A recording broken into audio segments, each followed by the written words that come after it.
Right. Ucha, Upen Nafar, Dua for tuning in. Welcome to Ancient African Adorations. My name is Arit Tachia Amet, and I'm here at the Light Being Wellness Center, Asmatashi Temple of Divine Light Healing and Sweet Sounds.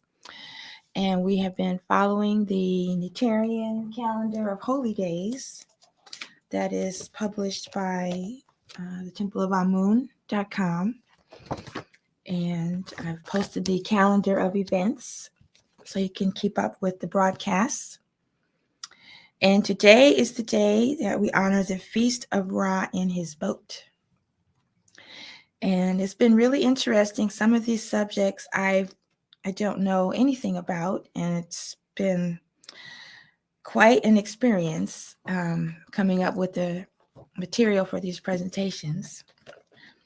For example, today, there's so much information I had to just stop and just say I have to have a part 2. So let's begin. I've learned a little bit more about making offerings and rituals. I knew there were chants to offer when reading from the Burning Maru, and when I was involved with the Temple of Chateau, they have their opening prayer to Anpu. And I just learned today that that is one of the prayers to be offered when reading the sacred text or studying. So I'm just going to offer that one really quickly. Not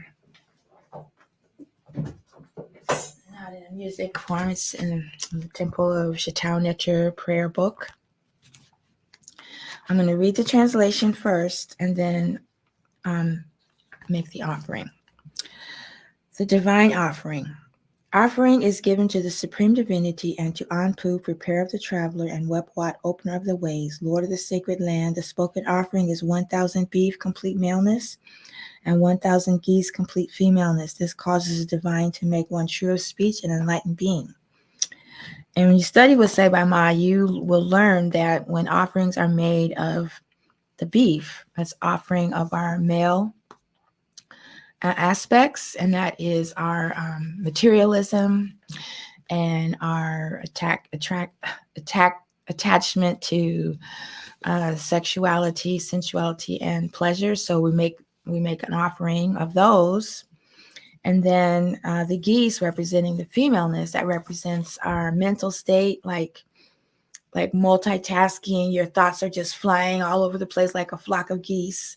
And so we offer that up as well. This one we don't have music, but this is the melody from the temple. Hotepti nesu netera anpu wepwat neptajase perkeru kakaped si neter adi makeru. Hotepti nesu netera anpu wepwat neptajase perkeru kakaped si neter adi makeru. Hotepti nesu netera anpu wepwat neptajase perkeru kakaped si neter adi makeru. Hotepti nesu netera anpu wepwat neptajase perkeru kakaped si neter adi makeru. I already read the translation.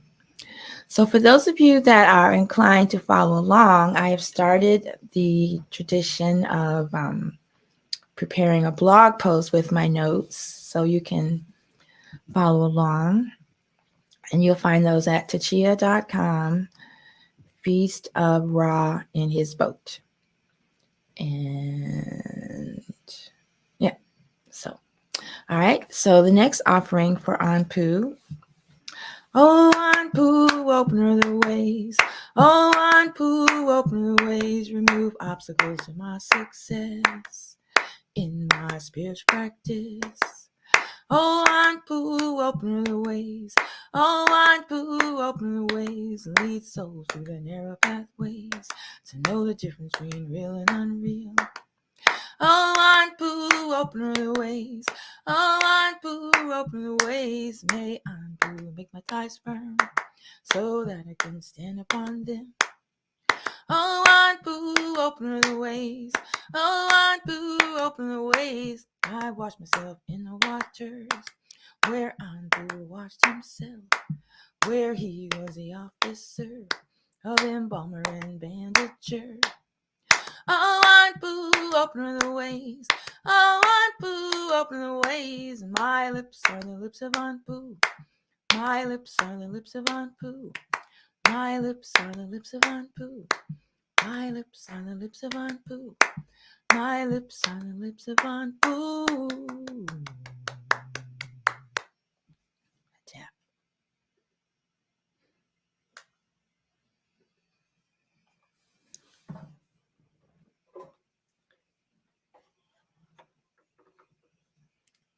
So Anpu, opener of the ways, is the deity that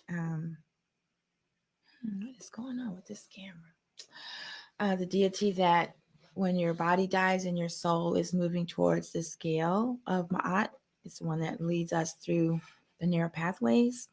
And when we're studying the myths, we have to realize that it's all describing the process going on within us. It's not just about what happens to us when the body dies or even our physical journey, obstacles in our physical journey, obstacles in our spiritual journey as well. And so we're talking about the boat of Ra and the day and the sun and the sky, but we're also talking about our mind and our consciousness and aspects of the personality. So just be sure to keep that in mind when studying the scriptures. So next we're going to have the hekau that came through me that combines honoring 3 netters in one, because for this broadcast, I didn't want to spend the whole time on the introductory chants. So this is for Nebuchadnezzar, Capita, and Asar. Nebuchadnezzar comes forth in the form of Capiti, the creator of the gods and goddesses, and then came forth as Asar, as Nebuchadnezzar in human form. So Nebuchadnezzar and Capri as a cosmic force of creation, and Nebuchadnezzar as Asar and the soul in human form.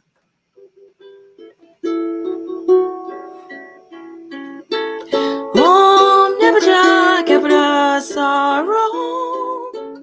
Om Nebuchadnezzar, Capra Sorrow. Om Nebuchadnezzar, Capra Sorrow. Om Nebuchadnezzar, Capra Sorrow. Om Nebuchadnezzar, Capra Sorrow. Om Nebuchadnezzar, Capra Sorrow. Om Nebuchadnezzar, Capra Sorrow. Om Nebuchadnezzar, Capra Sorrow. Om Nebuchadnezzar, Capra Sorrow.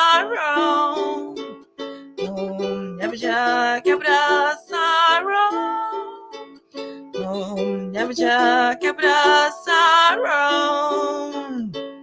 Om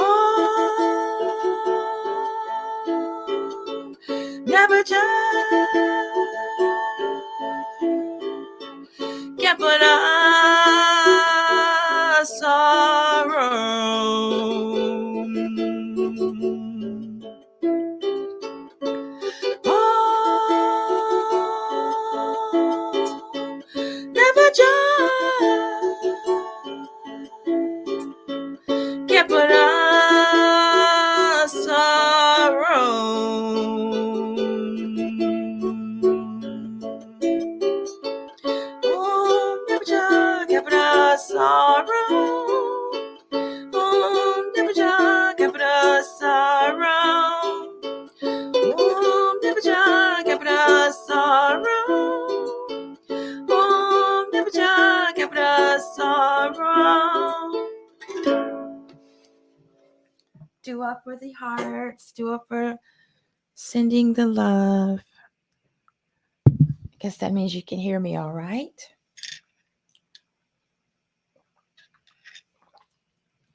All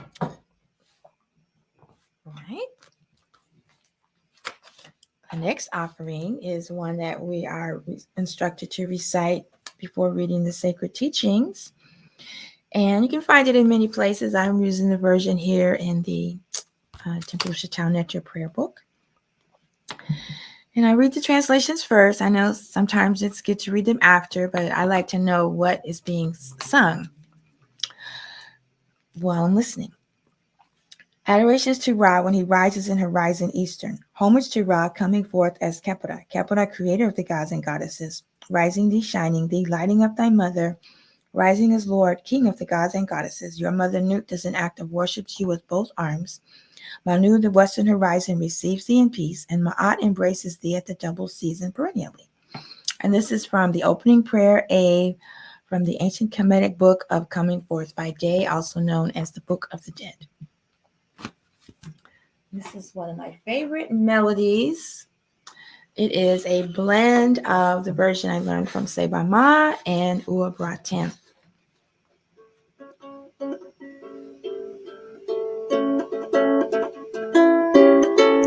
Do what I kept doing if in my kitchen didn't bed. On the test like ATM kept it on. Kepera keman neteru Kake uben ke pesit mut ke Katiem suten neteru Iri nek mut nut adiem iri nini Manu en the tepep tu ma atatra I kept doing if in my kitchen didn't bed. On the test like ATM kept it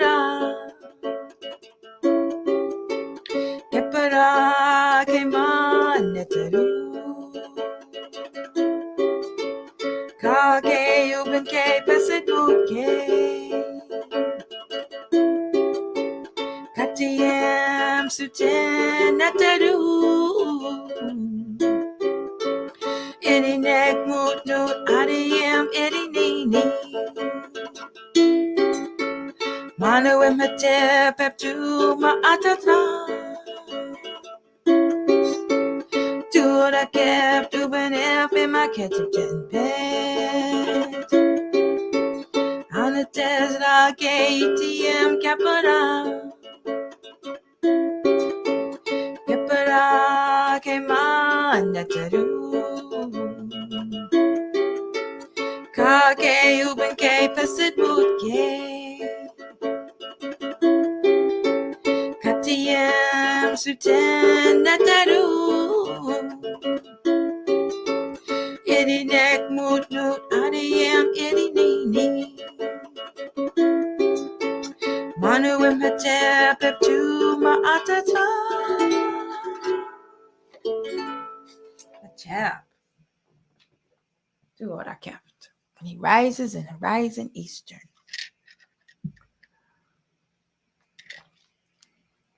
So today's transmission is in honor of Ra when he's in his boat. So later on in the program, we'll be going through some teachings. Right now I'm doing the opening chants. And now I'm going to, for a few chants to Ra, and then we'll jump right into the teachings. And we're going to be there for a while. Let's see. Let's try this. So this is a hekau from Temple of Chateau Network.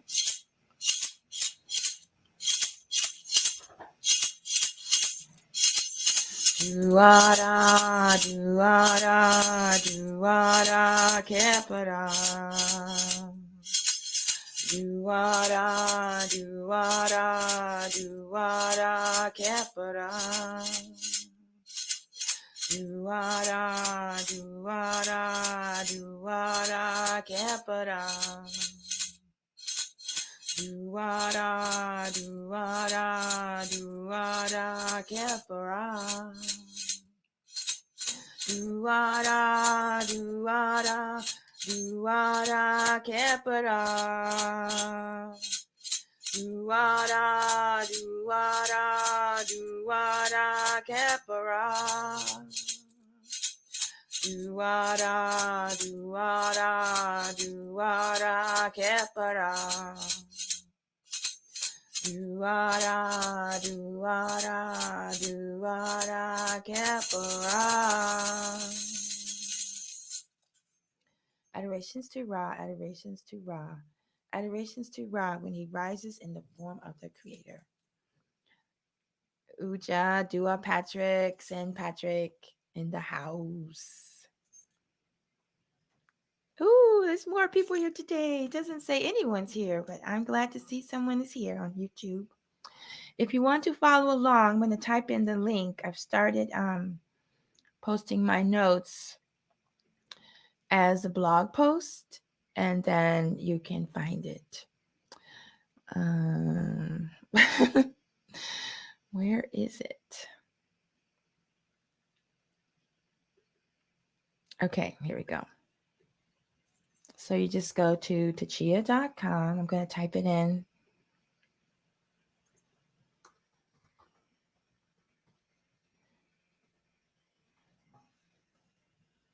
And like I say, I haven't decided if I'm going to keep up with this series every day, every year. It's fun. I might. But then I'm going to be adding to these blog posts. So if you want to follow along with my notes, there they are. Tachia.com, Feast of Ra in his boat. All right, and now we have this chant. This hekau is an original from Asmatashi Temple. If you've ever seen the iconography of Ra, there's Ra at the Skepra at the beginning of the day. That's the scarab that pushes the sun up. And then Ra at the middle of the day, and Ra is directly overhead when it's zenith. And then Ra Tem or Temu Ra is at the end of the day. So Kepra is in the east, Ra is straight ahead, and Temu Ra is the west. And we're instructed to focus on the west because the goal of life is to become enlightened and not have to return. If we're always focused on the east, then we'll be focused on the sunrise every day and, going through this journey again. And the goal is to, when your body dies, to not have to come back. So we're instructed to focus on the west. So I reorganize my altars so that they're facing north, which is the direction of the stars that never set, the never setting stars, representing, eternal consciousness, or the west, where you focus on setting and not reincarnating. This chant honors the three aspects of Ra.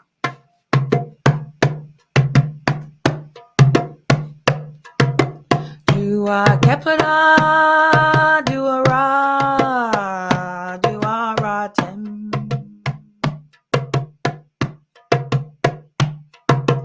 Dua Kepara, Dua Ra, Dua Tem.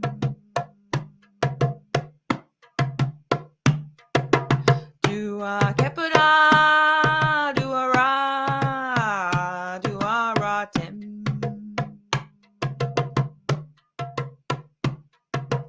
Dua Kepara, Dua Ra, Dua Ra Tem.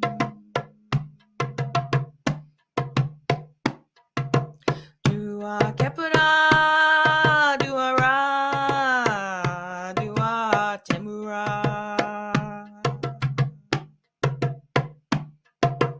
Dua Kepara, Dua Ra, Dua Temura. Dua Kepara, Dua Ra, Dua Ra Tem.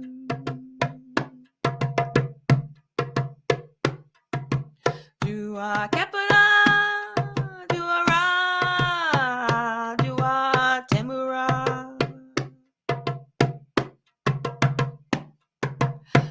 Dua Kepara, Dua Ra, Dua Ra Tem. Dua Kepara, Dua Ra, Dua Temura. Dua Kepara, Dua Ra, Dua Ra Tem.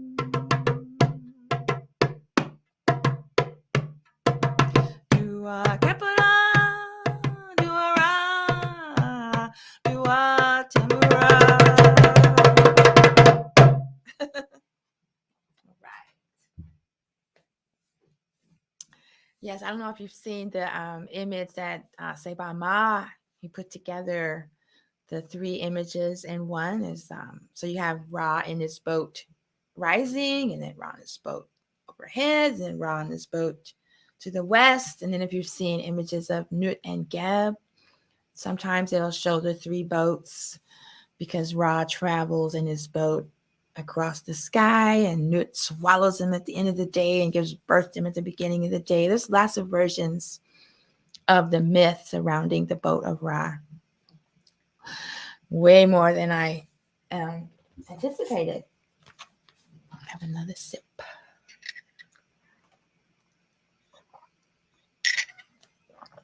I think I put in a double dose of agave.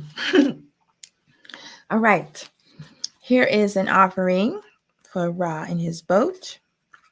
You can find it in many places, and using this as a reference.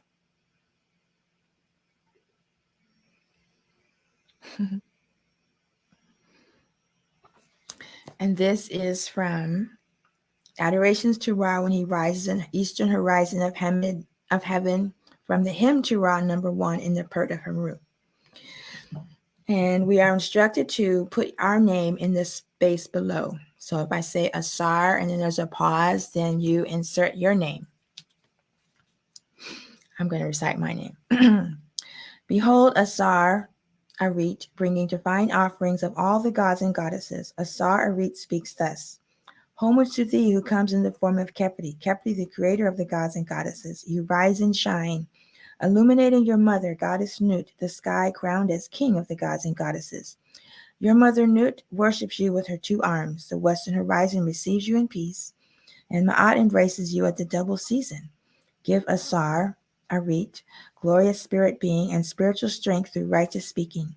Grant the ability to come forth as a living soul, so that Asar Arit may see Heru of the 2 horizons. Grant this to the Ka of Asar Arit, who is righteous of speech, in the presence of Asar, the divine self. Asar Arit says, Hail to all the gods and goddesses, weighers of the house of the soul in heaven and on earth, by means of the scales of Ma'at, who are givers of life or sustenance. Tatunin, one, maker of men and women, as well as the company of the gods and goddesses of the south, the north, the west, and the east. In other words, all the Neteru. Grant praises to Ra, the Lord of heaven, sovereign of life, vitality, and health, maker of the gods and goddesses. Adorations to thee in your form as all goodness. So you rise in your boat. The beings up high praise thee. Beings in the lower realms praise thee. Jehuti and Ma'at have written for thee, who are shining forth every day. Your enemies are put to the fire. The fiends are put down, their arms and legs being bound securely for Ra. The children of weakness and insurrection shall not continue. The great house is in festival time. The voices of the participants are in the great temple. The gods and goddesses are rejoicing. They see Ra in his glorious boat, in his glorious rising, his beams of light piercing, inundating the lands. This exalted and venerable God journeys on and unites with the land of Manu, the western horizon, illuminating the land of his birth every day, and at the same time he reaches the province where he was yesterday. Be in peace with me. I see your beauties, and I prosper upon the land. I smile, and I defeat the ass fiend as well as the other fiends. Grant that I may defeat Apep, chaos, which is in his time of strength, and to see the pilot fish of the divine boat of Ra, which is in its blessed pool. I see Heru in the form as the guardian of the I see Heru in the form as the guardian of the rudder. Jehuti and Mat are upon his two arms. Received am I in the prow of the Mandat boat and in the stern of the Mesektet boat. Ra gives divine sight to see the Aten, to view the moon god unceasingly every day, and the ability of souls to come forth, to walk to every place they may desire. Proclaim my name, find him in the woodboard of offerings. There have been given to me offerings in the life-giving presence like it is given to the followers of Heru. It is done for me in the divine place in the boat on the day of the sailing, the journey of the god. I am received in the presence of Asar in the land of truth. Speaking of the Ka of Asar, I read. So whenever there's a pause, when I do like this, that means you put in your name. Because these are offerings, reading about our celestial ancestors. And we're also reading about our journey, our spiritual journey. So we're the ones in the boat, and we're the ones with Ma'at and Jehuti upon our two arms. And we are the ones that are received.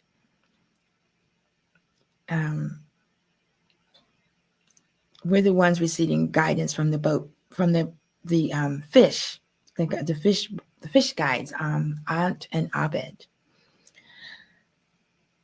Okay, so now we're supposed to pause for a minute for silent meditation. So visualize yourself in the boat as Ra. Visualize yourself as Asar. Visualize yourself as any netter that comes to mind about this journey. So we're just going to pause 1 minute for silent meditation.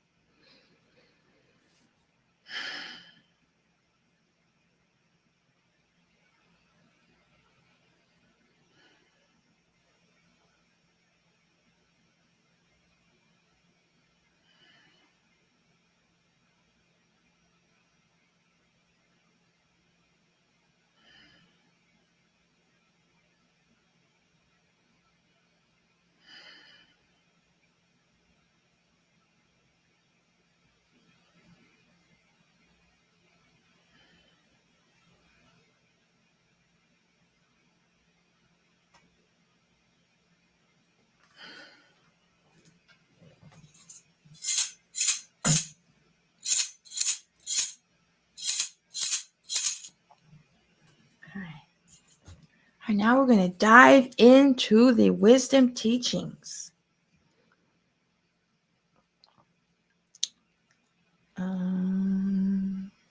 So when like I said, usually I start off by seeing what's available on the net, and then I dive into the actual wisdom teachings from Chateau Netter. And this time when I looked up the boat, I didn't find a whole lot of information. I did find, I did find a lot of information. I didn't find a lot of different information. It seems like they just copied the same information and posted it on every page that I looked at. And then when I got into the actual journey of the boat in the Netherworld, that's when I got really interested. And then I got carried away and I looked up and so much time had passed. So in a nutshell, we're aware of the journey of Ra during the day. And then when it goes beyond the horizons, we're not really aware of what's going on. The same with our life. We have an idea of what life is like. But, who really knows what it's like in the netherworld after the body dies? Fortunately, our ancestors left these writings, and people think that the writings are only as old, or the teachings are only as old as the writings are. When you stop and think about it, life must have been going on for a very long time, and then these wise elders and sages started to write them down. So even though for example, the Sphinx and the pyramids of Giza are at least 13,000 years old, how long were they living with these teachings before they got the ideas to eternalize them, make them in stone, or build these monuments to honor their ancestors? So that's one thing that came to my mind when I was reading about making this studies. And I was talking to someone else the other day who kind of opened my awareness that this way of life is probably older than 200,000 years old, which is how old they think some of the structures are. And then when you think about the location of the structures, they were built over ruins that have been there for even long, who knows how long these teachings are. So anyway, even though we may not know anyone personally who went through the journey of the netherworld, we're really fortunate to have these teachings because they guide us through not only after our body dies, but when, like I was this morning when I was the Harufi, going back and forth between Haru and Set, it helps you stay on course. So, so what I'm going to talk about now is from information I found online, and then I will dive into the teachings. So what I found online that was very fascinating to me was about the journey of Ra in the netherworld, in the nighttime, or in the land of the dead, or the land of the unconscious, or the realm of Asar. There's a lot of ways to describe it. So this is from the reference, the land of pyramids.org/sun-boat. The Sun Boat and the Book of the Dead. And this is pretty much, you could find this same reading in Wikipedia and everything. Oh, I didn't even include it because it was so repetitious. Well, here it is. Okay, so this is from Wikipedia, and this is pretty much what I found everywhere. The solar barks were the vessels used by the sun god Ra in ancient Egyptian mythology. During the day, Ra was said to use a vessel called the Manjet boat, or the boat of millions of years. What's got the Egyptian here? Wajet in how? And the vessel he used during the night was known as the Mesektet boat. Ra was said to travel through the sky on the barge, providing light to the world. Each 12th of his journey formed one of the 12 Egyptian hours of the day, each overseen by a protective deity. Then Ra rowed the bark through the underworld, the netherworld, with each hour of the night considered a gate overseen by 12 more protective deities. Passing through all of these while fending off various destructive monsters, Ra appeared each day on the eastern horizon. He was said to travel across the sky in the Manjet boat through the hours of the day, and then switch to the Mesektet boat to descend into the netherworld for the hours of the night. The progress of Ra upon the Manjet was sometimes conceived as his daily growth, decline, and death, Kepra Ra Tem, and resurrection, and it appears in the symbology of Egyptian mortuary texts. All right. So then, like I said, that's pretty much what all the online websites talked about. Let's see. Anything different here? When Ra traveled in his sun, this is from asterix.apod.com. When Ra travels in his boat, they say traveled, he's still traveling. Ra travels in his boat. He was accompanied by various other deities, included Sia, perception, and Hu, command, as well as hekau, magic power, magic words of power. Sometimes members of the Ennead helped him on his journey, including Set, who overcame the serpent Apep, and Mehen, who defended against the monsters of the netherworld. Okay. And now we're going to go to the blog post where I have some references. All right, so this is from the landofpyramids.org, Sunboat. A hymn to Ra is included in the Papyrus of Ani, the Book of the Dead, that includes references to the Metet Sunboat and the Sektet boat as follows. They have different names. Hail thou disk, thou Lord of rays, who risest on the horizon day by day. Shine thou with thy beams of light upon the face of Asar Ani. When it says Asar and then the other name, that means you put the name of the initiate, Asar Ani, who is true of speech. For he singeth hymns of praise unto thee at dawn, and he maketh thee to set at eventide with words of adoration. May the soul of Ani come forth with thee into heaven. May he go forth in the Metet boat. May he come into port in the Sektet boat, and may he cleave his path among the never-resting stars in the heavens. Right. Next, I'm going to go to sacredtext.com, and where they talked about the hours. So if you want to learn about the hours, I think you'd have to go to Temple of Dendera.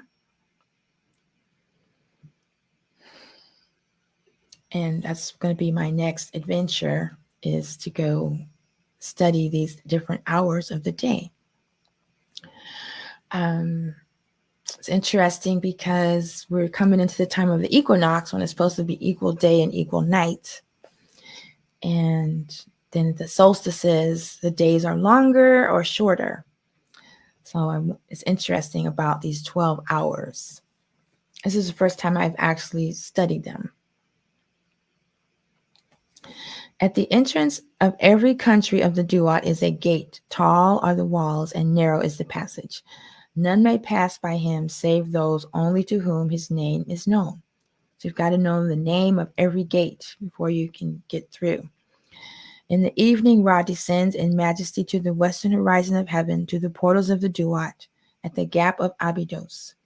Splendid is this Mesektet boat, glorious its trappings, and its colors are of amethyst and emerald, jasper and turquoise, lazuli and the luster of gold.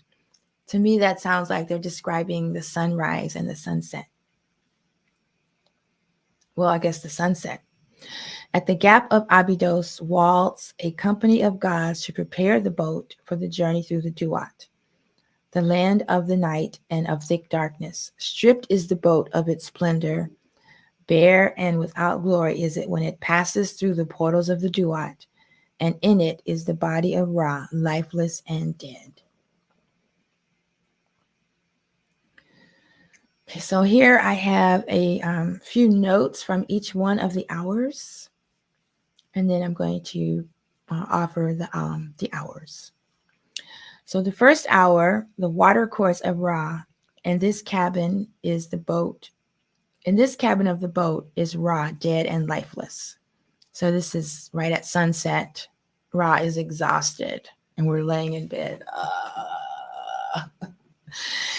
And also this represents the time when we forget our divinity and we're lost in confusion and in the illusion. The next hour is Uranus, and in the Greek it's pronounced Uranus. Uranus. So it made me think of the planet Uranus. So I'm going to do some more study on that. In this country Ra is Lord and King, and those who live here are in peace. For none can pass the great hooded snakes who guard the gates, whose breath is mingled flame and venom. Happy are those who inhabit this land, for here dwell the spirits of the corn, Besa and Nepra and Tepiwin. These are they who make the wheat and barley to flourish and cause the fruits of the earth to increase. Of course, that made me think of Asar. Next, we have watercourse of the only God. And this is when, this is the hours. This is the third hour after death. And this is when we face the scales of Ma'at. Here's a quote. The souls of men are not able to participate of the divine nature whilst they are encompassed about with bodies and passions. When they are freed from these impediments and removed into those pure and unseen regions, 'tis then that this God becomes their leader and king. Upon him they wholly depend, still beholding without safety, and still ardently longing after that beauty which 'tis not possible for man to express or think. So that passage was a wake-up call for me because I didn't get to look it up. There's a proverb. If I can find it. I don't know if I'll be able to find it in 5 minutes or less, but I can paraphrase it. Let's see here.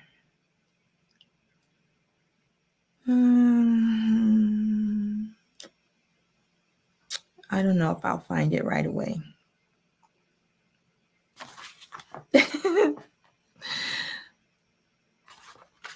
Well, it's something about you can't, bodies of minds. No, I'm not going to try to paraphrase it. Basically saying that you can either be focused on the material or the physical or the spiritual, but you can't succeed in both. I'm not saying you can't be spiritual and be abundant, but the values, the intentions of the two paths are different. So if you're going to pursue materialism and commercialism, great, but don't expect to have the same rewards as you would if you would follow the spiritual path. If you follow the spiritual path, don't expect to have the same rewards or benefits as if you're following the material path. Now, if you're following the material path, you can have spiritual experiences, but they're not going to, you can't be devoted to both. You can balance your activities, balance your thoughts, balance your existence, but the paths are in different directions. The souls of men are not able to participate of the divine nature whilst they are encompassed about with bodies and passions. So,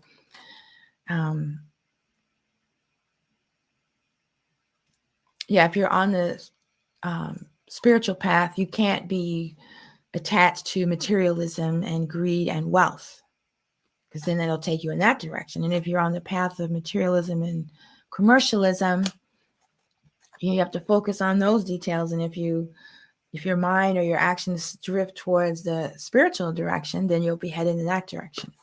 I don't know if I'm making any sense, but it hit me pretty hard this morning.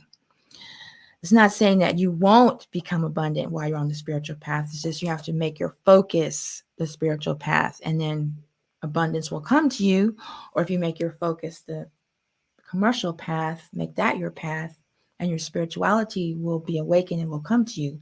But you can't pursue both paths at the same time. That's what I'm trying to say. All right. The next hour, which is hour number 4, living one of forms. Sakar has dominion in this land. Dreary is the waste of sand, limitless the desert, gloomy and somber the landscape. Men call this place Rastau, the mouth of the tomb.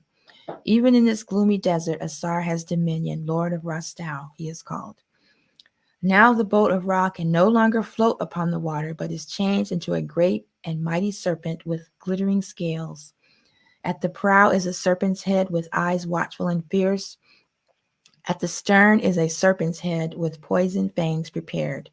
Over the sand it glides. Now I didn't know about this. This is new to me. The boat turns into a snake because the water dries up and there's nothing but sand.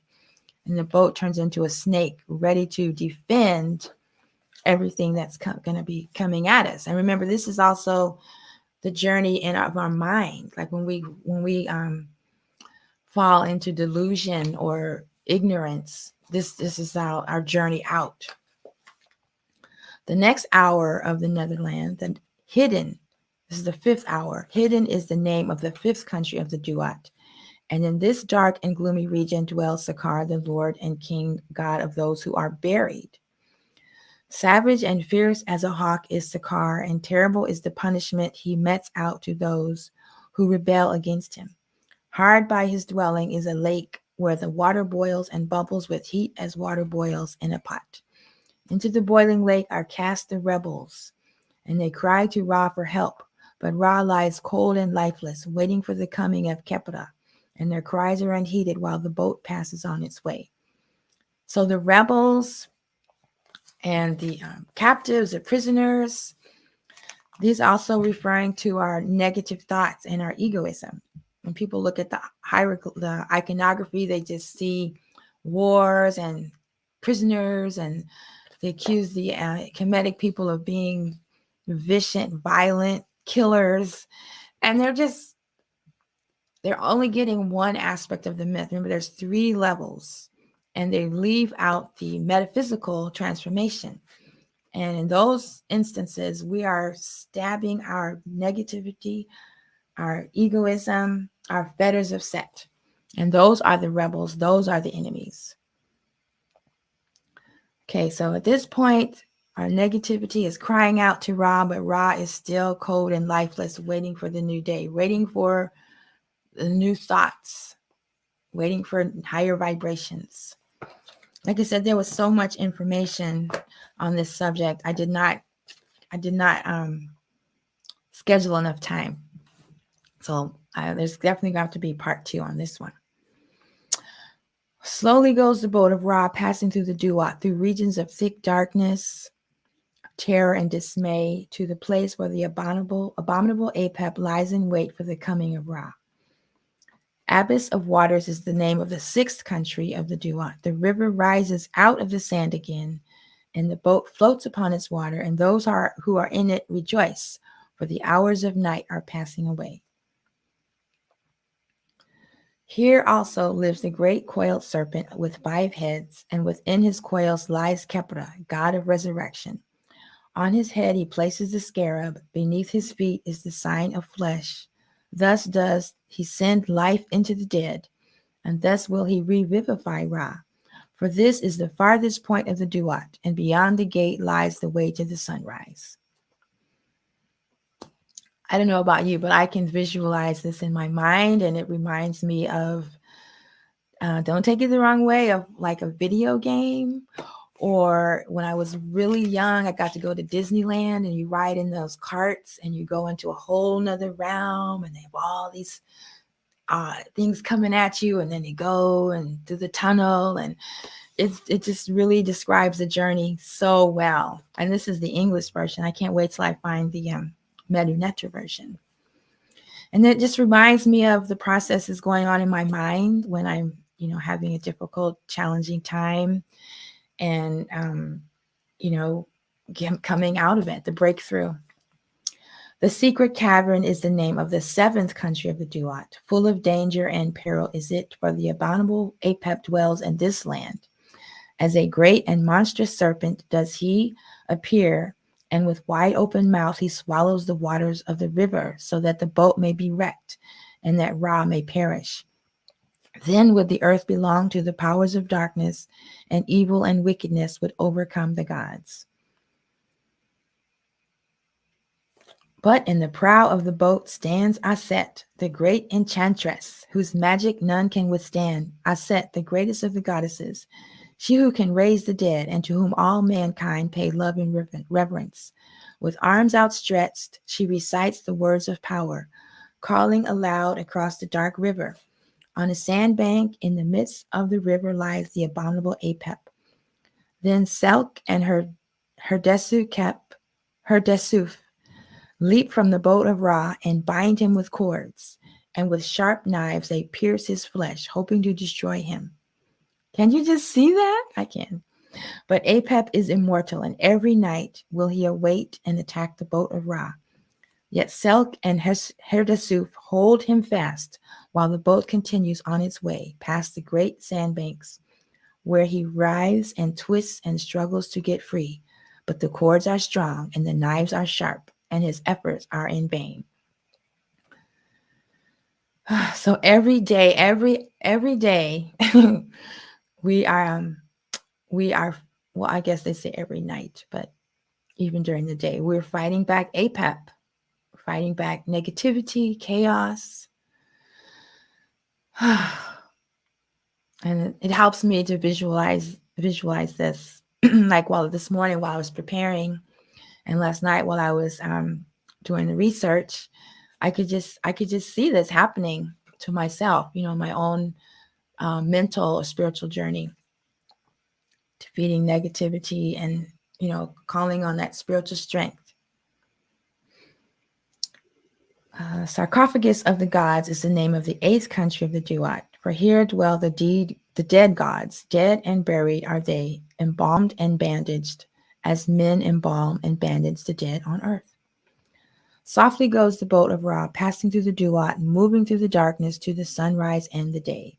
Procession of Images is the name of the ninth country of the Duat. From them the dwellers in this land receive the offerings which are made to them upon the earth. Then the star gods break into singing, and the 12 goddesses and the weaving gods and the dwellers in this land chant the glory and honor of Ra, praising the Lord of the boat, the maker of earth and heaven. With joy and singing, they follow the appointed path. So I didn't read the part where they describe how every time they come to a gate, the goddess of the hour has to call out to the gatekeeper, and the doors are thrust open, and the journey continues. All right, on melanated people, the live transmissions are only 1 hour, so I'm going to end this one and start another one, and I hope you can jump back on. I'm so glad you're here. Oops.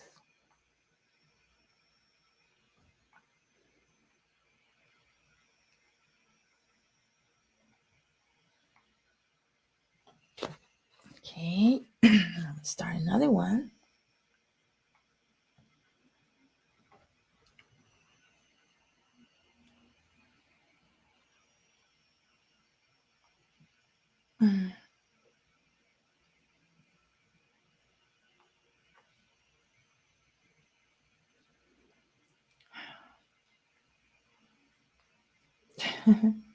My fingers are too big.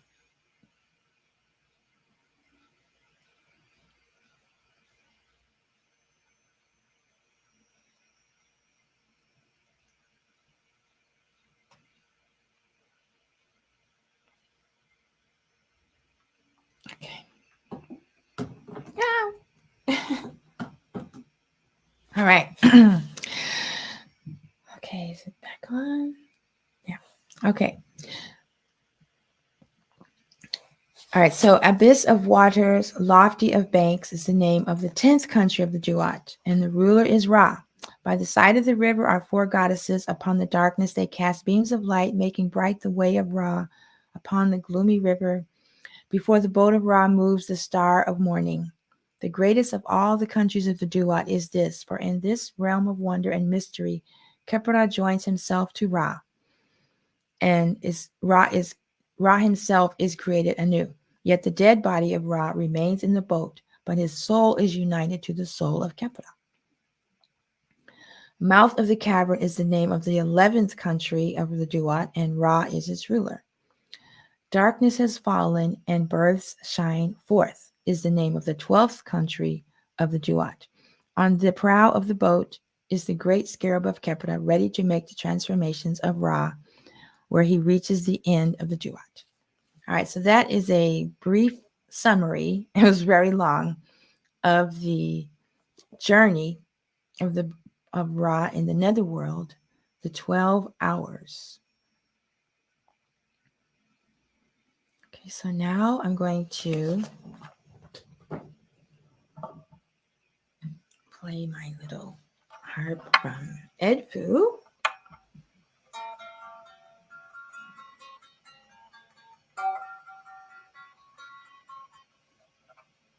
And I'm just going to sing the hours of the night.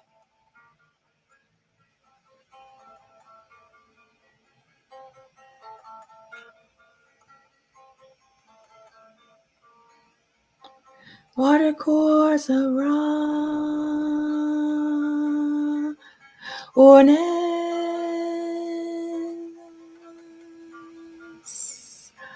Watercourse of the only God, living one of forms,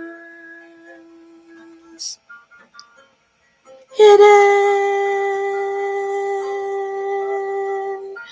abyss of waters,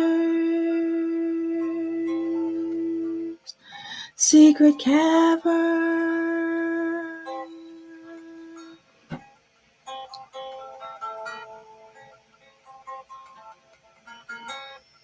Sarcophagus of the gods, procession of images, abyss of waters, lofty of banks,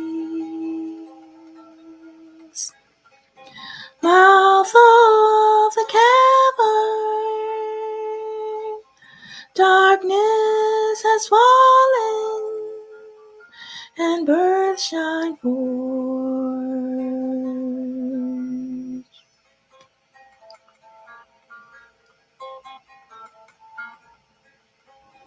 The regions of night and thick darkness, the 12 hours of the Jewel,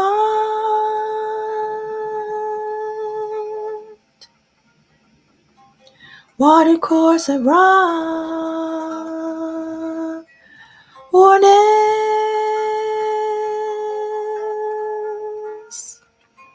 watercourse of the only God, living water forms,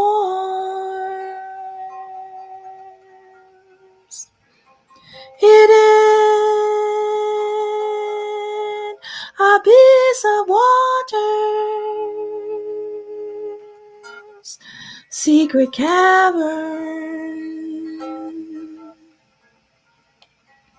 sarcophagus of the gods, procession of images, abyss of waters, lofty of banks,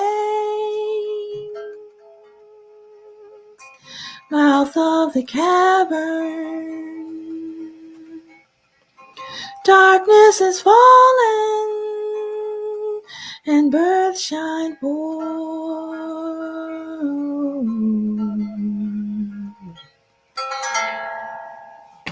Never.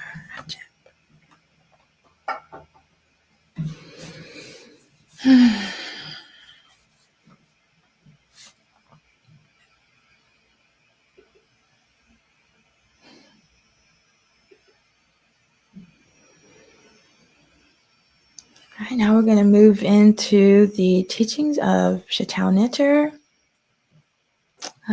are all books by Dr. Wanda Ashby, Say by Ma. And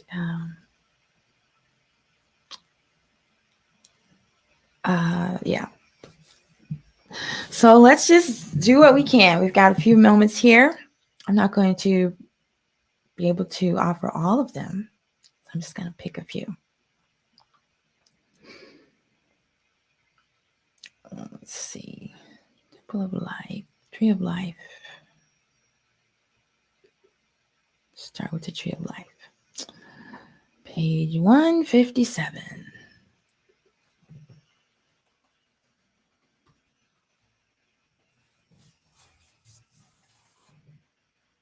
All right, so this is the Tree of Life.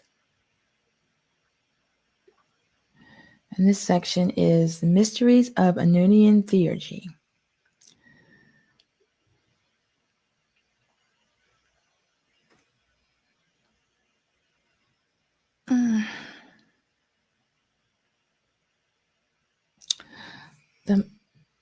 So this is about the state of ignorance about the higher self.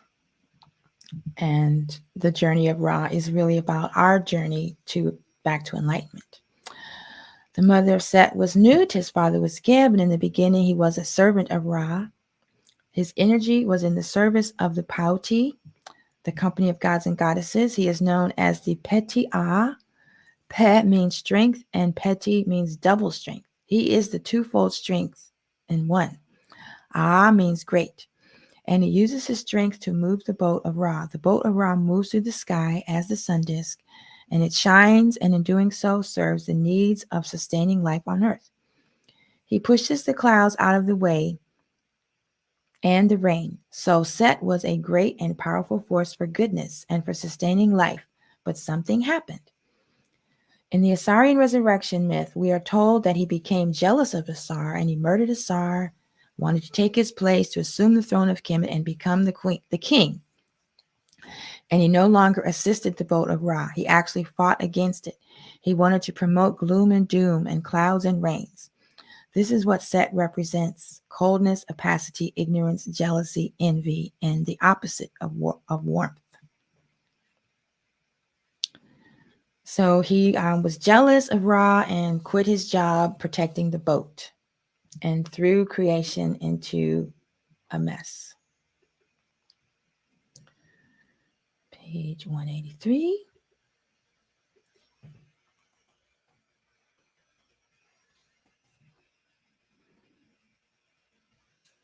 Page 183, we're talking about Aset.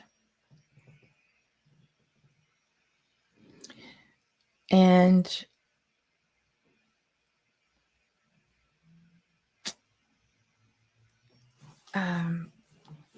Aset represents divine intuition. So we can't just think about her as the goddess or the divine mother or our mother.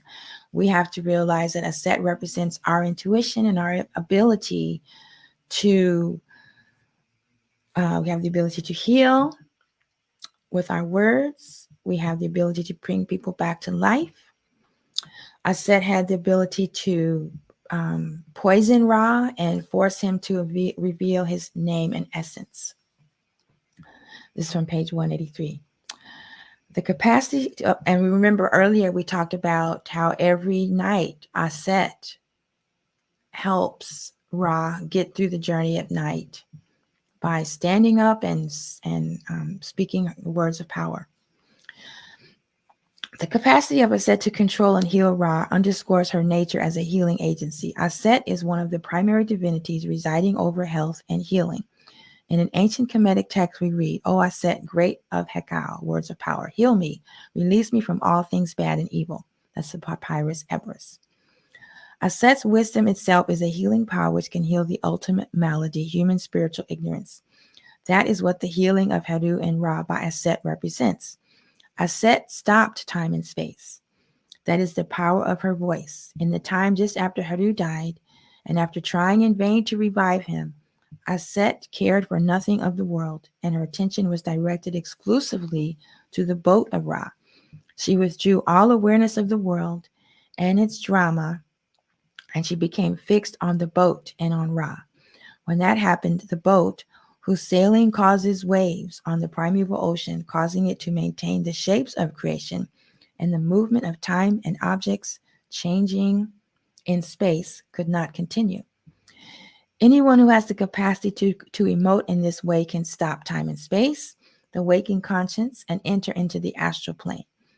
From there, they can commune with gods and goddesses and other spirits, as well as the impressions of the subconscious mind. From here, one can travel to great distances and discover expansiveness. From here, also, they can traverse to the realm beyond, to the transcendental, dissolving into the primeval ocean like Ra at the end of creation. Okay, and what else have we got? So this is reminding you that we have the same ability, as I said, to stop creation, to call onto the netters, to invoke the cosmic forces to assist us on this journey. Okay, page 219 and 220.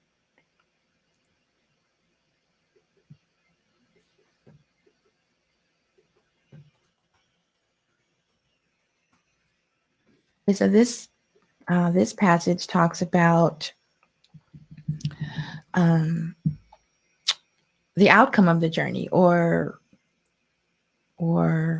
your own goal, your own, destination.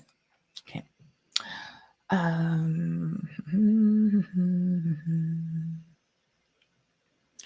This brings up another issue. A departed personality may reside in any venue of the creation if they so desire, or if their Aryu will allow it or dictate it. And remember, Aryu as impressions in the heart from past life, past experiences that we're here in this realm, in this time and space, to purify our REU and release any toxicity, negativity, grief, longings, desires, regrets, bitterness, anxiety, so that when our heart is weighed against the feather of Ma'at, it'll be as light as a feather, and we can proceed forward in our journey and not have to come back to earth to do it again. RU will allow it or dictate it. However, any realm of the time and space, Tapet Duat, is considered ephemeral, even if it lasts for billions of years. So one can direct oneself to living in heaven, or to join with Asar, or otherwise join with Ra by mounting his boat. And that is an abiding outcome, as they term it in religious studies. This is one of the possible, I do not know what this word is, eschatologies of Chateau Neter. So you can choose to live in heaven, can choose to live with Asar in the Duat, or you can just live with Ra on the boat and help humanity with the day. I didn't know about that. We have 3 options. And then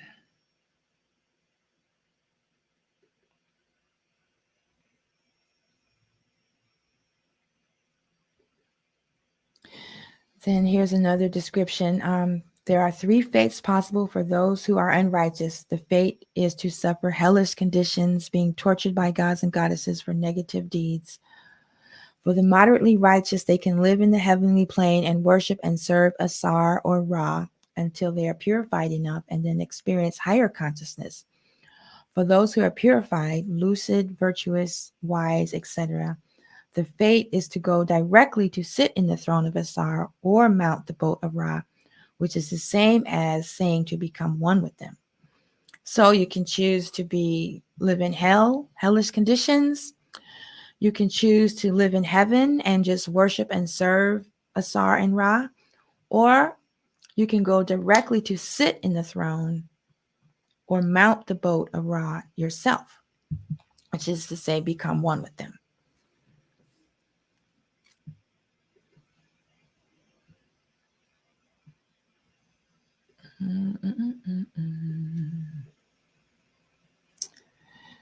Oh, what did I do there? Okay. Now I'm just quickly trying to see what am I going to cut out. Okay, page 223. Because I want to get back to the music.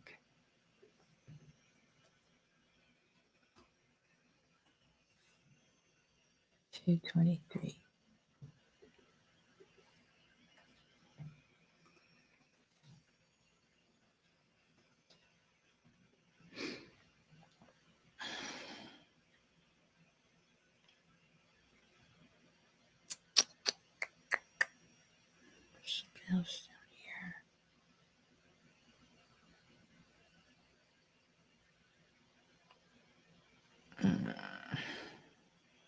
Okay.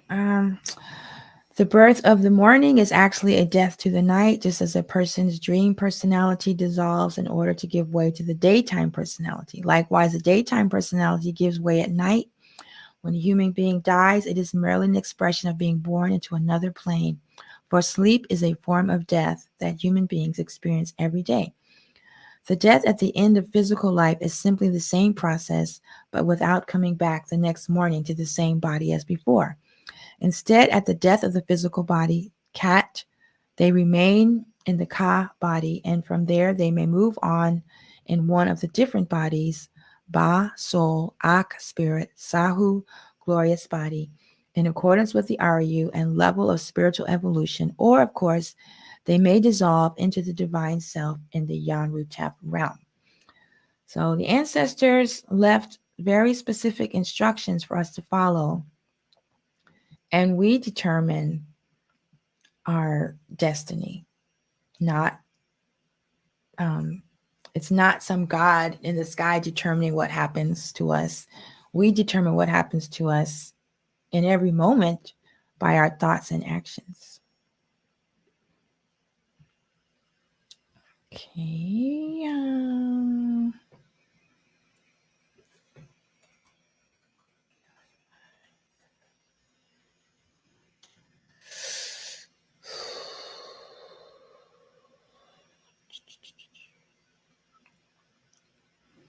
Okay, this is nice. The creation process that Ra uses to bring creation into being offers us insights into the nature of creation and the nature of the mind's capacity to create a form of reality, as well as what needs to be done in order for the mind to discover the higher truth beyond the relative reality of time and space. And let me just state that this to me is describing the proper response to all the unrest in the world.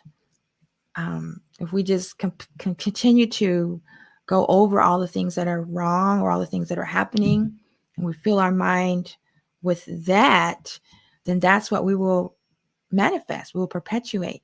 And if we take time out and focus on the teachings and the process that the teachings is describing, then we can manifest a higher reality in time and space. So that when our body dies, there won't be this huge shock. What is it? Culture shock. Ra emerges from the primeval ocean, Nun, and makes waves with his boat. These movements from the boat of Ra condition part of the ocean into wave forms, a conditioned temporary reality, the universe that subsides when Ra ends his journey.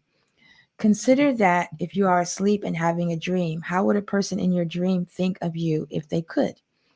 How would they conceptualize you who are beyond the dream world and to whom the dream world is an illusion? If you practice meditation successfully, you can enter your dream world in a conscious way as opposed to in an unconscious way. So that's the objective.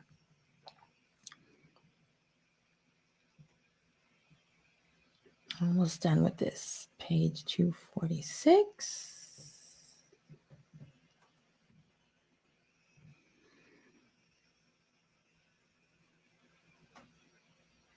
All right, and here is, okay, yeah, I already read this one. I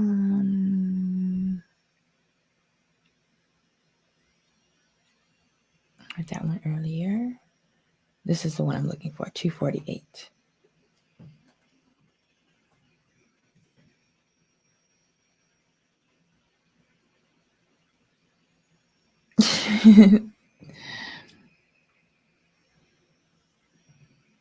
Okay, this one is going to take a bit of time, so I will save that for part 2.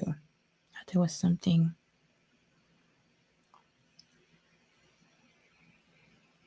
Yeah, okay, we're going to pass on that one. But if you want to find it, it's listed on the blog post.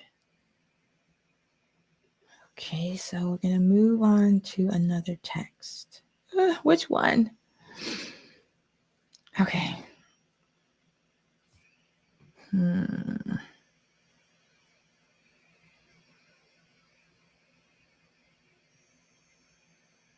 There's so much information. All right, well, this one's kind of funny. I'm going to read this one. Page 126. This is from the Asarian Resurrection. And this is describing the time when Ra's in his boat. Well, he's always on the boat. When he's been tired of the battle between Heru and Set. And this is when we're tired of battling with our egoism. This is when verse 142, when the gods and goddesses said that that Heru should be king. Hearing this, Ra became angry, saying, "This feeble child cannot be given the throne of Egypt." Hearing this, the gods and goddesses of the Aeneid became angry themselves, and Baba, the baboon, Jehuti, spoke out, "The shrine of the Ra is empty. We do not take any further notice of you." Ra, feeling bad to himself, covered himself and lay down on the ground. The company of gods and goddesses asked Baba to leave since they feared that they had angered Ra. They feared that he might stop the revolution of the boats of millions of years and thus bring all creation to an end. They tried to talk with him, but he refused to listen to them. He retired to his abode and refused to return to the court. The great god Ra was growing weary of this contest between Heru and Set, and passed the day lying on his back in his arbor, and his heart was very sad, and he was alone. So Ra has been described as the egoism, the ego of Nebuchadnezzar, the egoism of creation. And when we hear or read passages like this, we can definitely see that. And it comes out in us too. It's in everything in creation because we're in the duality. Okay, let's see. What's this? Page 68.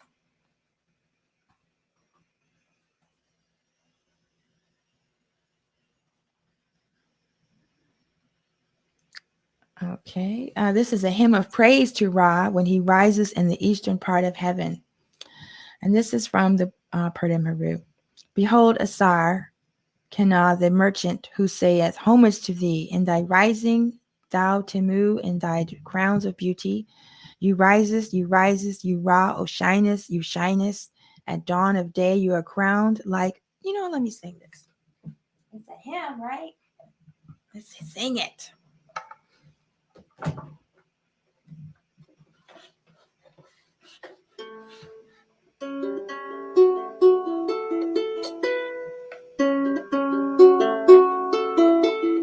Behold, Asar, Kenah, the merchant, who saith, homage to thee. In thy rising, thou Temu, in the crowns of beauty. You risest, you shinest. You shinest at the dawn of day. You are crowned like unto a king of the gods, and the goddess Shruti doeth homage unto thee. The company of the gods and goddesses praise thee from the double dwelling.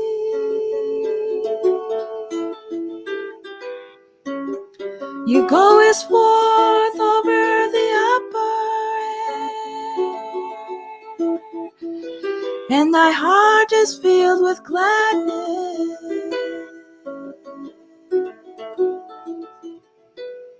The sected bowl throweth onward as Ra cometh to the haven in the Atet boat with fair winds.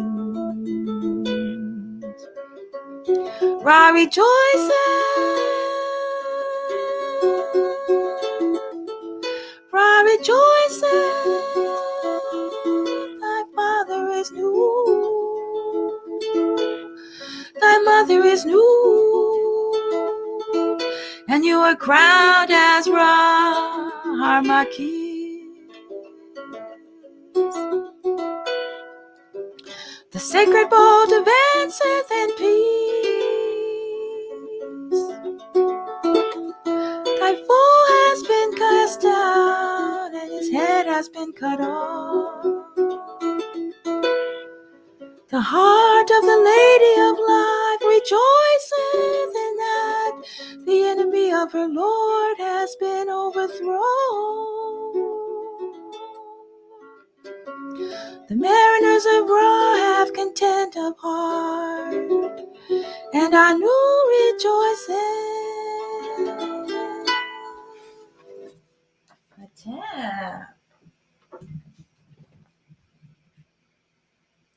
Patep. All right, sailing onward.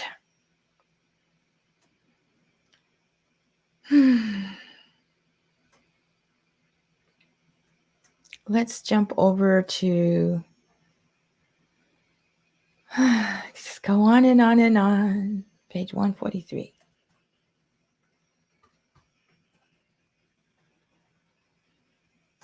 This is from the Secret Mysteries. And I think this kind of repeats what we already... Oh, this is good. This describes the entities, the deities on the boat. I think we read a little bit about this earlier, but this is from, Chateau Netter teachings. In a relief which was made for Ptolemy IV at Edfu, I got the little harp, there is a depiction of the bark of creation, which shows the king standing before the bark with upraised arms offering ma'at to the god. At the front of the boat is Heru Pakat, Heru the child with a flail. Within the boat are Heru Murti, Heru of the two eyes, implying the all-encompassing divinity, Ma'at, Apuat, Anpu, Shu, Heteru, Jehuti, and Nit. Behind the king, outside of the boat, stand the gods of the senses of Hu, taste, and Sa, touch, feeling, and understanding. At the other end, also outside of the boat, stand the gods of the senses of Ma, sight, and Setem, hearing. Hu and Sa were known to serve as bearers of the Eye of Haru. They were also considered to be the tongue and heart of Asar Ptah. Thus, they represent the vehicles through which human beings can understand and espouse the teachings of moral and spiritual wisdom. Never. Put that on there. Who's on the boat?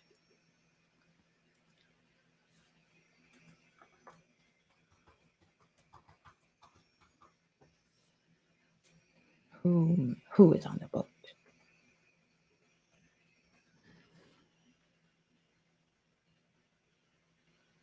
Okay, we're almost done. All right, now the Pert in Haru, page 73.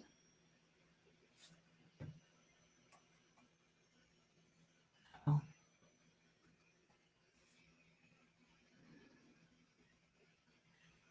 Okay, yeah, this one is the same thing I just read. I could just study these teachings all day.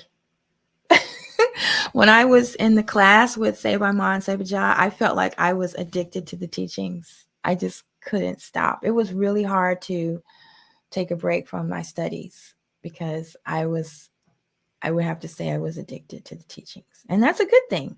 To say it's a good thing to be addicted to the teachings. I'm not complaining. I just couldn't keep up. Okay, yeah, that's same information. Page 76. We're almost to the end.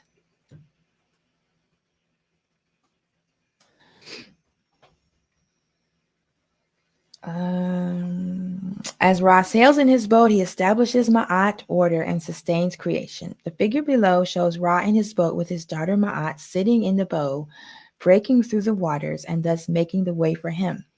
Ra brought with him a company of gods and goddesses, and through them the Netherworld cosmic forces of creation, who are the primeval ocean itself. He manages creation. So Ma'at being placed at the boat of Ra, at the front of the boat of Ra, means that everything in creation is infused with Ma'at. And if we're out of alignment with Ma'at, like the world is today, then it behooves us to make sure that Ma'at is back at the boat. And the way we at the front, and the way we do that is by honoring Ma'at in our lives. If everyone followed Ma'at in their heart, we would not have these problems. So Ma'at is not at the front of their boat, and Set is driving the boat. And that's what's going on in the world today, unfortunately. Page 119. And then we will move on to the last bit of music. I'm amazed that I left out a few, but I got through most of them. Okay, the Mysticism of the Divine Boat. And this is from the introduction, the Purdam Haru. This is Dr. Maada Ashby's teachings.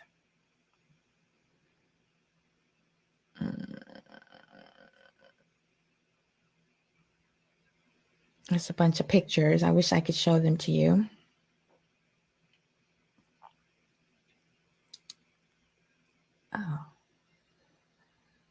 don't know where.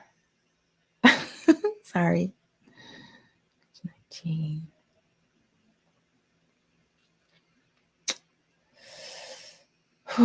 This page 118, page 119.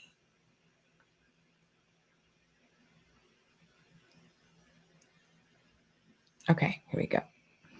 A typical Egyptian ancient Kemetic temple was aligned on an east-west axis. In this manner, the sun would symbolically rise and set between the pylons.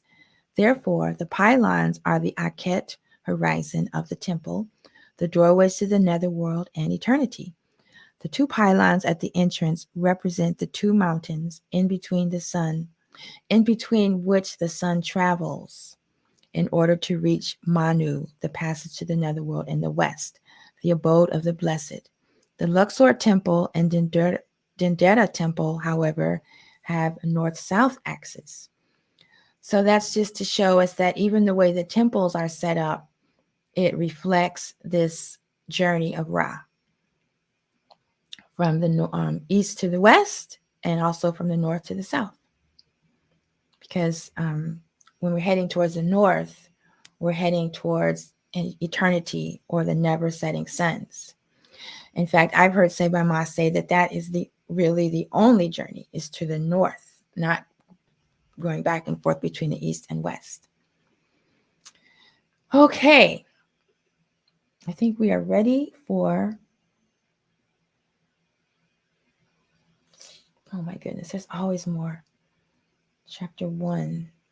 Okay, now we're into the actual scriptures from the Purdah Meru.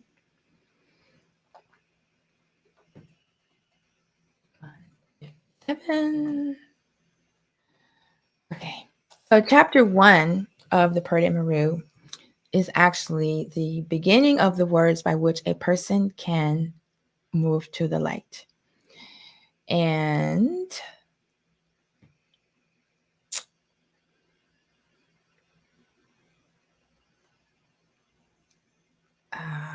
I'm not going to offer the whole thing. I'm just going to offer the part about the boat. It's just a 1 or 2 lines. It's on page 157.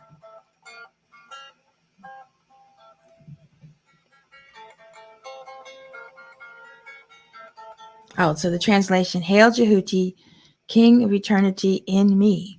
I am God great in the boat.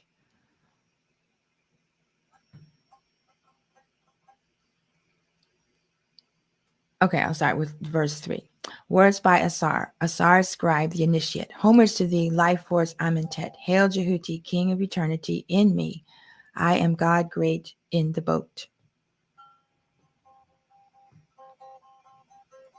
Well, they're all such beautiful passages.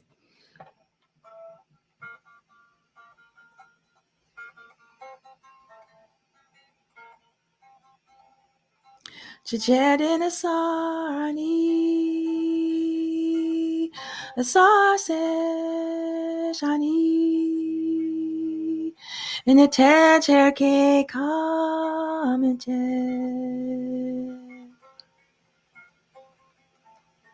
In Jehuti Suten he, Eminuk Netera, Mem de Petahim.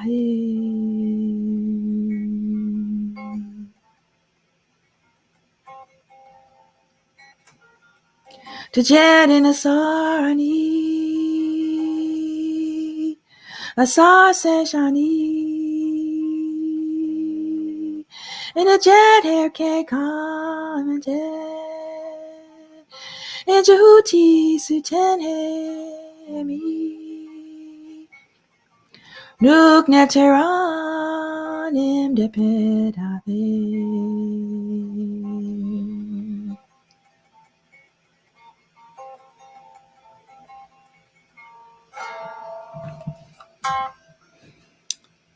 And now I'm just scrolling really fast here.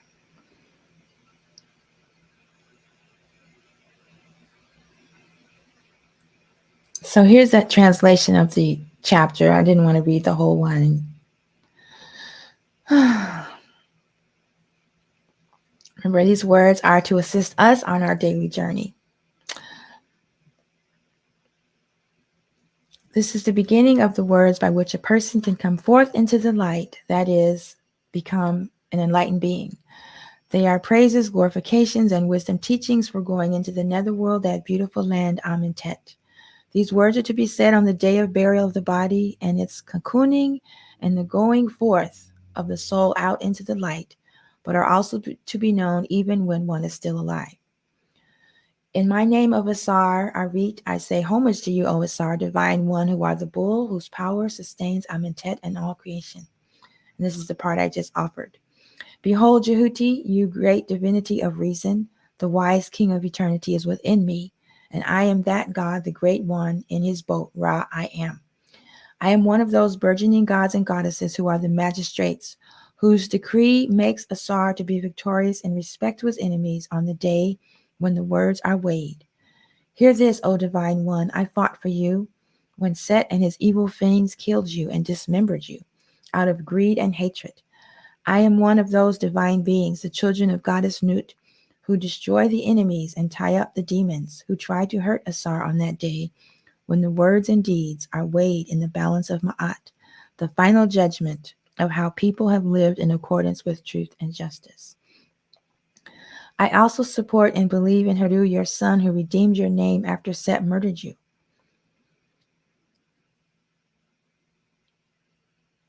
I am verily the god Jehuti, your vicar, who made Makaru, your name, against the accusations of your enemies on the day of judgment, which took place in the great temple of your father Ra, who dwells in the city of Anu, the first place on earth.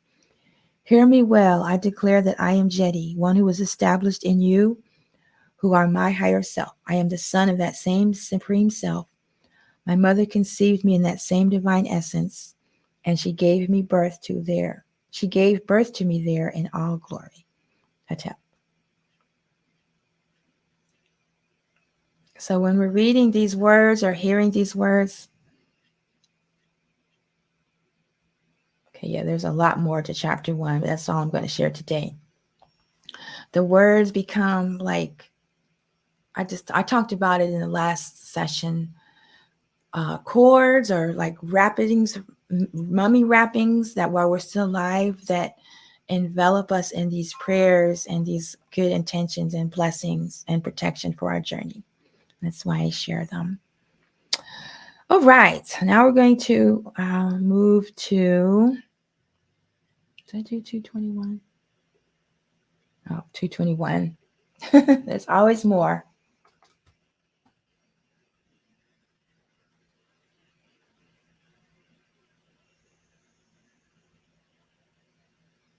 No, I don't think that's correct.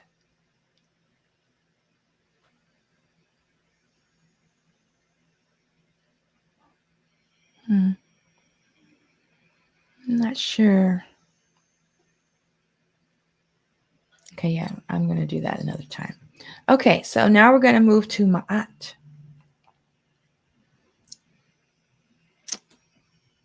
African Religion, Volume 2. Oh, man, I had a whole bunch of stuff down here I didn't read. And then this one is Volume 5. Oh, it's page 221 in this book. I see. Okay.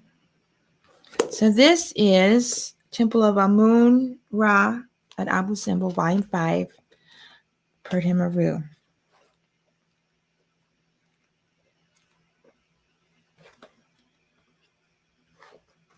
Okay. This is talking about the divine boat.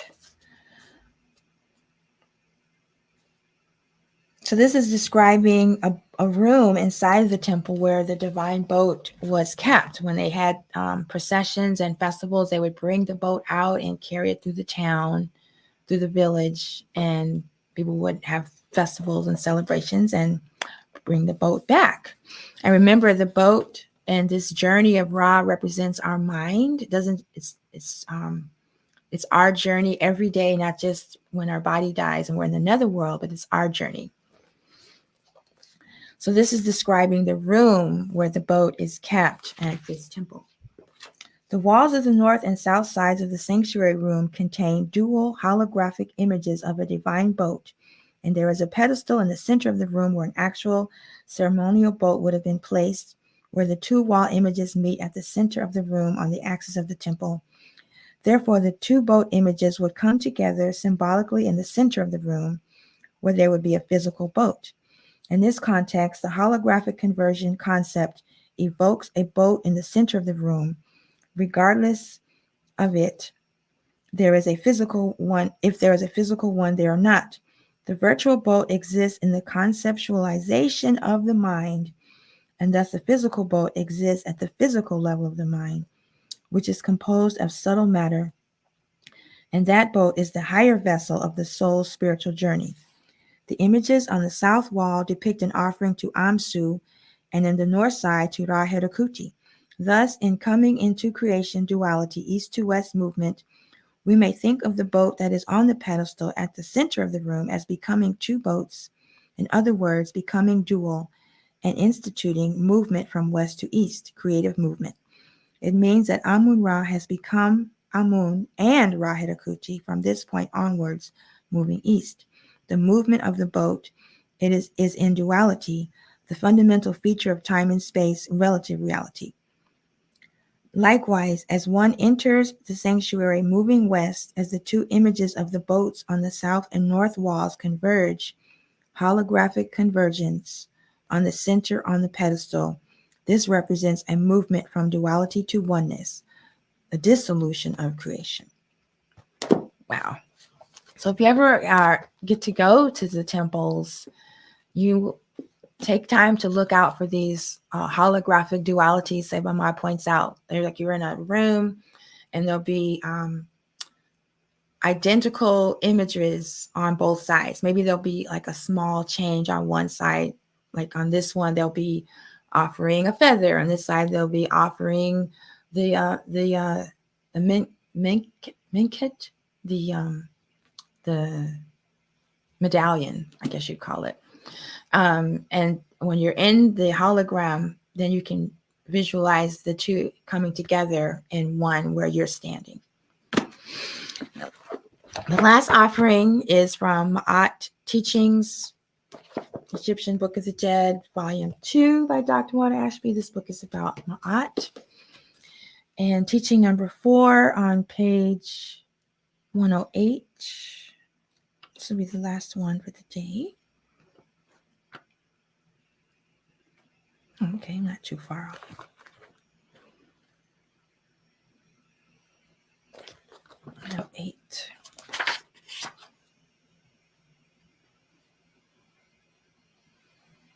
Okay, so here you can see how he has the hieroglyph, and then the phonetic version of the glyphs, and then the actual translation, and then the transliteration.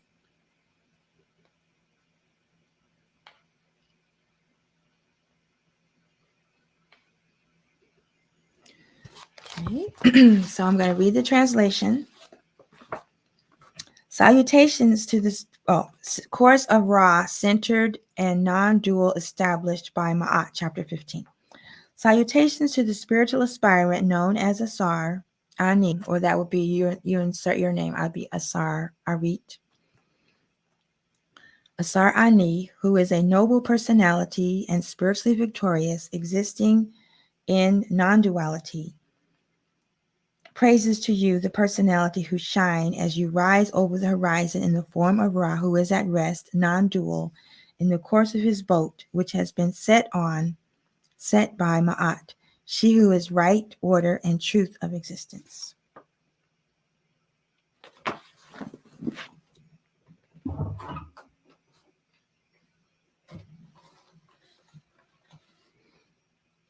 So here comes the offering of that passage.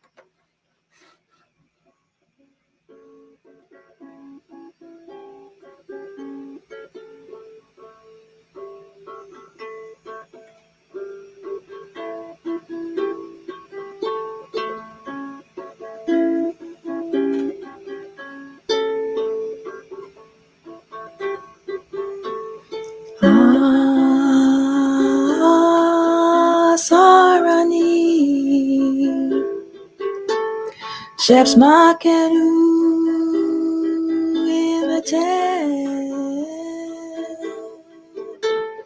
Makeru Joseph on a chair Ubenke Maket Canoe Roger. See a typo. Ooh. Auto correct. Strikes again. A pep. Maket K. Oh, okay. Oops. KM, not KNM. Okay.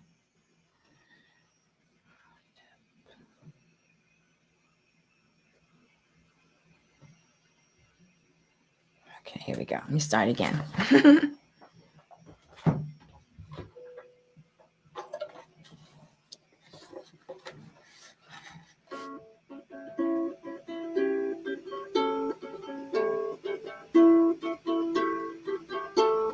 Share. Oh.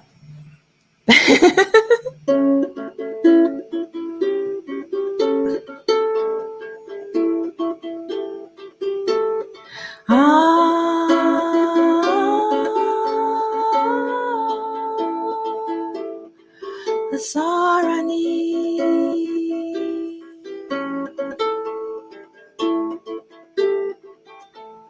Chef's Makeru imitate Makeru Joseph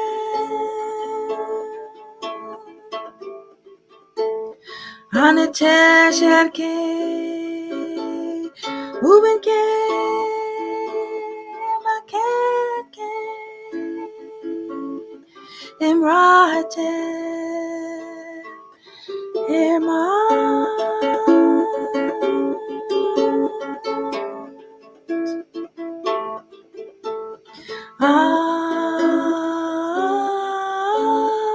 Sarani Chef's Makeru imitate Makeru Joseph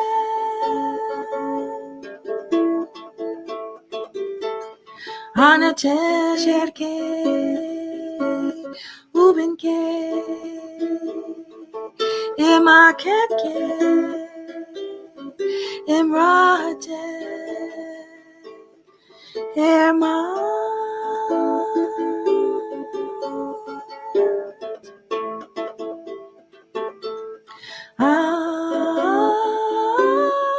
Sarani Chef's Makeru imitate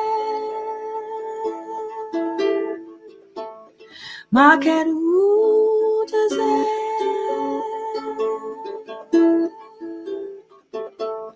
Anate Sherke Ubenke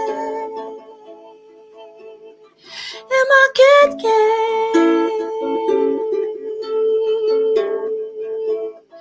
Imrate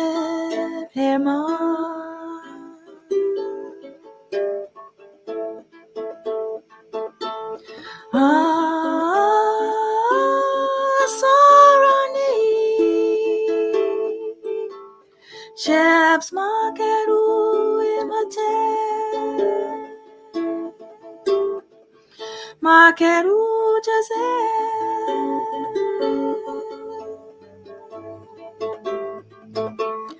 Anate Sherke Ubenke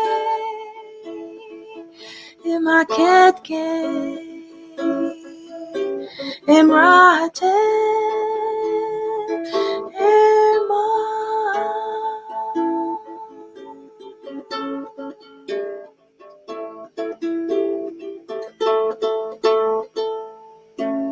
Hey, never. Uja, Dua for tuning in. Hatep. Thank you for being here. Really appreciate your presence as a gift to me.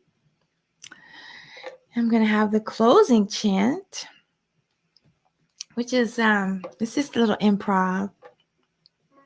Let's see. This chant came to me when I had the great good fortune of performing with Su Ra, not Sun Ra, Su Ra, and the Side Pocket was the name of the band, and it was an improv jazz band. So they had names for their tunes, and they had like the hook, and then the rest we just played music and sang. And dear soul on melanated people, this broadcast is going to end in 6 minutes. So I'm going to close it out now and start a new one. And I hope you can find it. If not, you'll have to watch the replay. I don't want it to cut out in the middle of the song. And I'm sorry if you were the person that was on earlier and you just now found it. But here we go.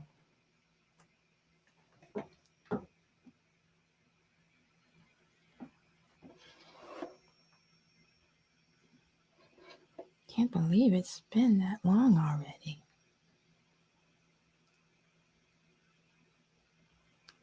I guess time flies when you're on the boat of Ra. Okay, so I'm going to start one more.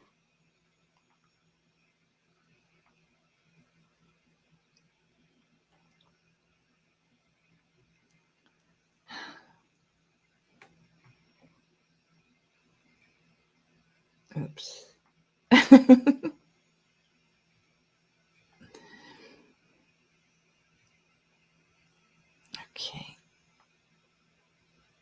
Okay.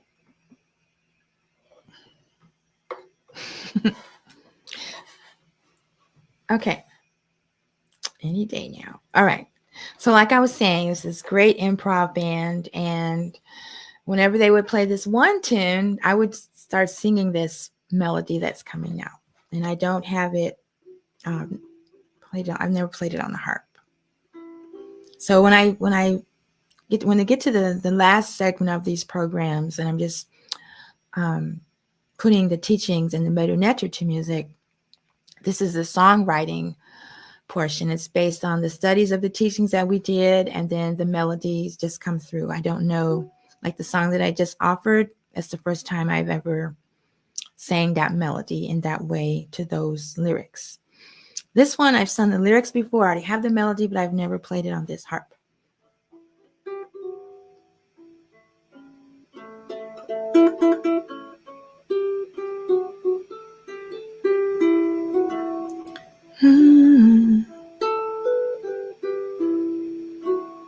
Right now I'm just pulling the melody out of the ethers.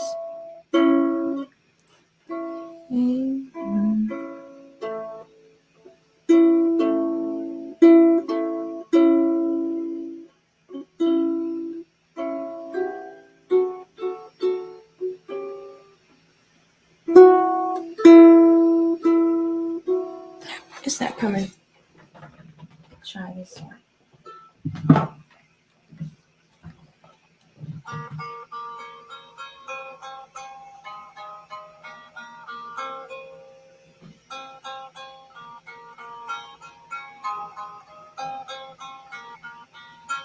I get just a little bit.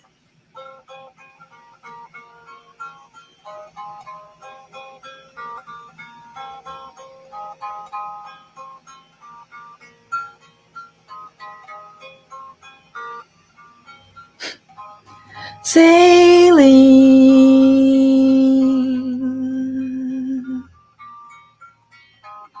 sailing,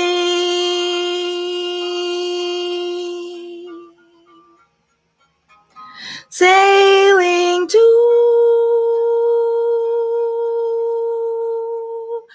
eternity. Take off my glasses.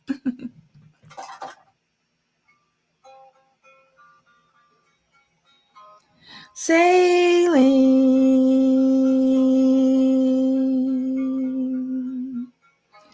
sailing,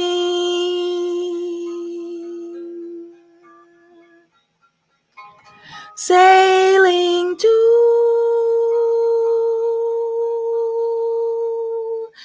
eternity.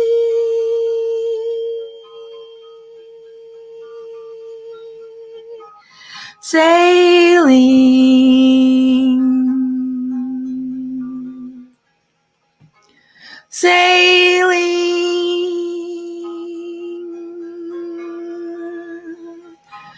sailing to eternity.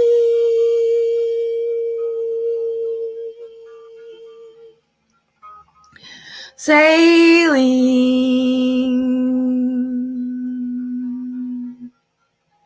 sailing,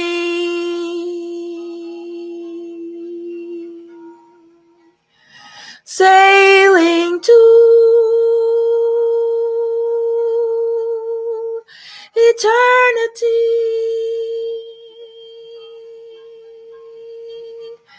Eternity.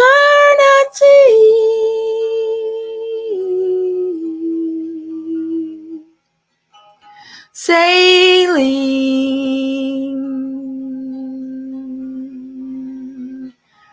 sailing,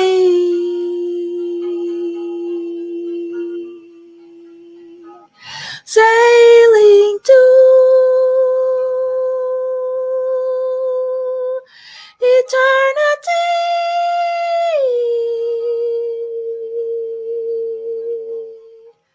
Sailing,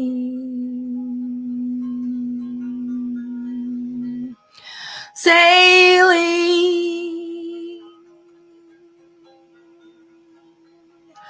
sailing to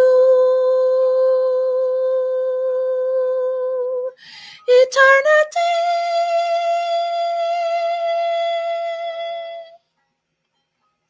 Sailing,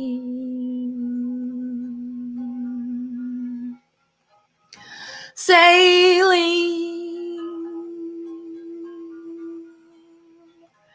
sailing to eternity.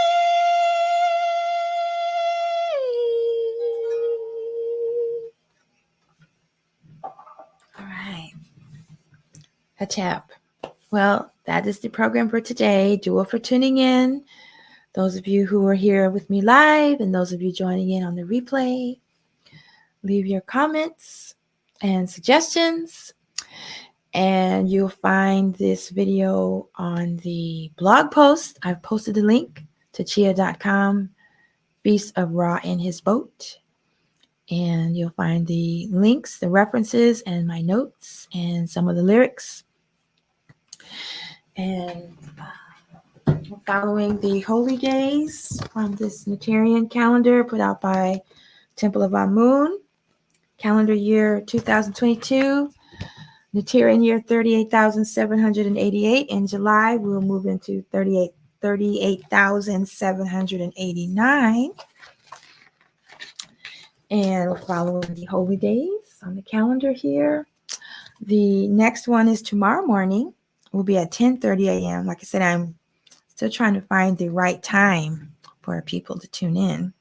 So tomorrow will be at 10:30 a.m. for the Spring Festival of Goddess Aset. She lays to rest the storms that had not allowed the boats to make their journey. So today we talked about the journey. Tomorrow we're going to talk about how Aset lays to rest the storms. And the storms are talking about our egoism, our negative thoughts, our negative RU. If you'd like to order your copy from Temple of Amun, go to templeofamun.com. If you'd like more information on the wisdom teachings, visit egyptianyoga.com, where you can study at Kemet University with Sabai Ma, Dr. Juan Ashby, Sabai Jah, Dr. Karen Ashby. These programs are presented by Temple of Asmataji, Temple of Divine Light, Healing and Sweet Sounds, and the Light Being Wellness Center. They reflect the wisdom, experiences, expressions, music of the enchantress known as Arit Neter S. Mary Maati, also known as Tachia Ahmet. You can learn more about my music at tachia.com.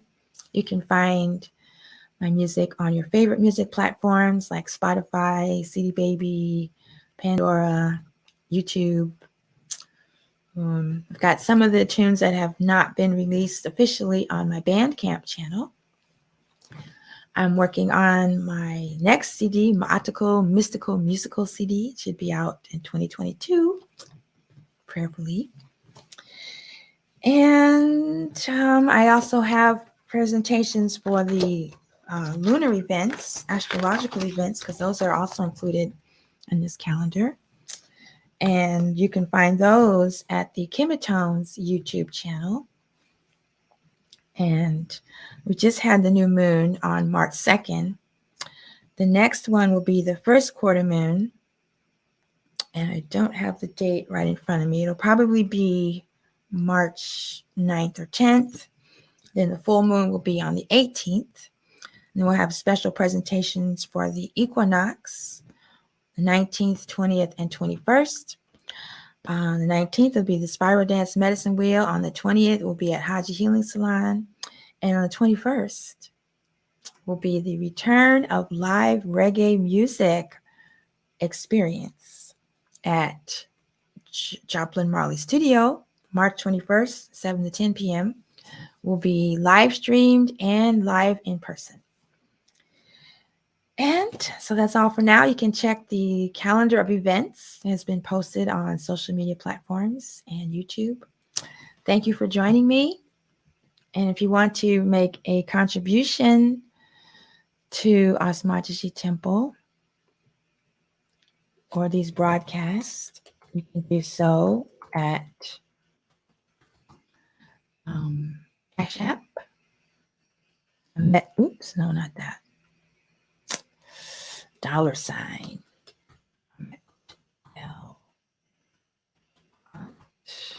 All right, I'm gonna put the glasses back on, right? Met Elmaat. And you can make a donation to, no, not that one. Make a contribution to this work and this journey if it's helping you on your journey. Met Elmaat on Cash App or paypal.me/Tachia Ahmet.